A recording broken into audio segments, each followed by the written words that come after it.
صديقي الأهلاوي البائس الحزين، مش عاوز زعلك على خروج ناديك العملاق العالمي النادي الأهلي متزيل مجموعته اللي هي أضعف مجموعة في مونديال العالم للأندية، تنسيك إن حضرتك في اللحظة دي بتدفع 2 راتب ل2 مدربين.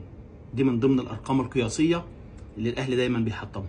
بيدفع ل2 مدربين، كولر 250,000 دولار وهو نايم في سويسرا بياكل شوكولاته سويسريه وبيصلح ساعات سويسريه، والمدير الفني الحالي بياخد كمان 250,000 دولار هو كمان، يعني 500,000 دولار، نص مليون دولار في 2 مدربين. واحد قاعد والتاني لعب ماتشين اتعادل ماتش والماتش التاني اتهزموا، والماتش التالت يعني كلنا عشان نكون واقعيين برضه هيرجع متزيل مجموعته وهيرجع بخفي حنين.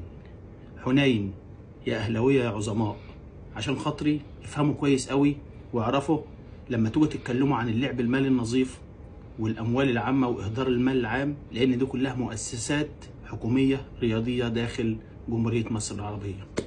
تحياتي.